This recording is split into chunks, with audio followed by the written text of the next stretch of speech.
Today we're going to talk about choices. You know, the only person you can make change is you. Think of that statement in another way. It's not my job to make others act a certain way. Which brings us back to the very beginning of discipline, which is to teach. It is possible to coerce one's behavior for a time, but to achieve genuine change requires habit-forming, transformational attention to teaching. Consider the following statements. Don't make me take the counting bears away. Making statements like this gives your power as the teacher away to the child. They now get to decide whether to comply or not based on what they want. How about this one in contrast? If you choose to continue to throw the bears, I will take them away. See the difference in this statement? This time the child has a choice. That choice is based on the teacher's recommunication of expectations. Consider what Becky Bailey said. We can threaten someone into submission. However, you have probably run into a child who does not respond to threats, removal, loss of privilege, or other forms of control. We've been operating under the illusion that we can make a child mind us. Sometimes, when faced with a challenging child like the one just described, parents and teachers begin to act out of embarrassment, saying and doing things over and over again in the same way, expecting different results. In the end, they find themselves under a pile of self-guilt that they have done something wrong.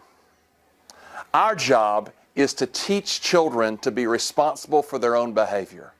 The way we do that is by modeling calm and appropriate behavior, particularly when reacting to what the child is saying and doing.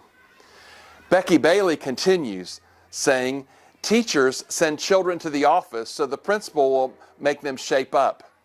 Teachers in the classroom can be heard using comments like, look what you made me do. Look how you made her feel. Don't make her late for class. We must discipline ourselves first by changing our beliefs. How could that look? Well, that would require parent-teacher conferences being designed to create a cooperative plan between parent and teacher to help the child become more successful at school.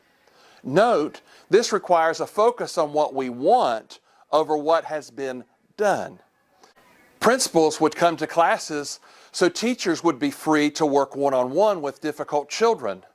Note, the owned responsibility is to teach. Teachers would say, see her face, she looks sad, instead of, look how you made her feel. This requires a paradigm shift in thinking from I should to I could, and I have to I'm going to. Taking ownership of how you respond to others moves from operating in a victim position into operating in an empowerment state. Ultimately, how can I teach the skills I see lacking in this child? So, what should we do? Mindfully face each moment of each day, recognizing that every choice we make is important and purposeful.